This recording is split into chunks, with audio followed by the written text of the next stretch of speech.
കോഴിക്കോട് കൊടുവള്ളിയിൽ നിന്ന് ഇന്നലെ തട്ടിക്കൊണ്ടുപോയ യുവാവിനെ കണ്ടെത്താൻ ഇതുവരെ കഴിഞ്ഞില്ല. പോലീസ് അന്വേഷണം തുടരുകയാണ്. യുവാവിനെ തട്ടിക്കൊണ്ടുപോയ സംഘം പരപ്പാറ അങ്ങാടിയിൽ കാർ നിർത്തി കടയിൽ നിന്നും ചായ കുടിക്കുന്നതിന്റെ CCTV ദൃശ്യങ്ങൾ പോലീസിന് ലഭിച്ചു.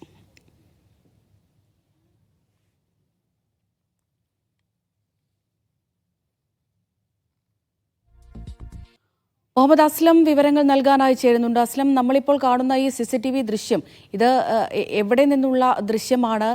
ഇത് കേന്ദ്രീകരിച്ചുള്ള അന്വേഷണം നടക്കുന്നുണ്ടോ? ഈ യുവാവ് എവിടെയാണെന്നുള്ള കാര്യത്തിൽ യാതൊരു സൂചനയുമില്ലേ?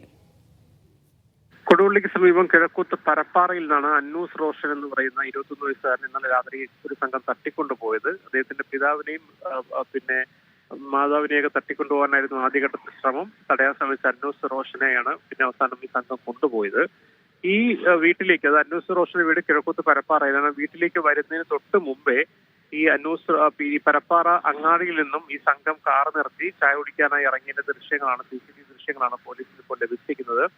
നേരത്തെ തന്നെ ഈ കാർ പോകുമ്പോൾ സമീപത്തെ വീട്ടിൽ നിന്നും കാറിന്റെ നമ്പർ കിട്ടിയിരുന്നു. KL65L 8306 എന്ന രീതിയിൽ നമ്പർ ലഭിച്ചിരുന്നു. ആ നമ്പർ അനുസരിച്ച് കേന്ദ്രീകരിച്ചുള്ള വാഹന ചിഹ്നങ്ങളുടെ പരിശോധനയും മറ്റുമൊക്കെ തുടരുന്നുണ്ട്. ഇതിനിടയിലാണ് ഇതിന് തൊട്ട് മുന്നേ അങ്ങാടിയിൽ വന്നു പോയ ദൃശ്യങ്ങൾ വന്നത്. എന്തായാലും ഈ യുവാവ് എവിടെയാണെന്നതിനെ കുറിച്ച് ഇതുവരെയും വിവരം ലഭിച്ചിട്ടില്ല. അദ്ദേഹത്തിന്റെ ഈ അന്നൂസ് റോഷന്റെ ജ്യേഷ്ഠൻ, വിദേശത്തുള്ള ജ്യേഷ്ഠനുമായി ബന്ധപ്പെട്ട സാമ്പത്തിക ഇടപാടുകൾ തുടർന്നാണ് ഈ തട്ടിക്കൊണ്ടു പോകലെന്ന് പോലീസിന് വിവരം ലഭിച്ചിട്ടുണ്ട്.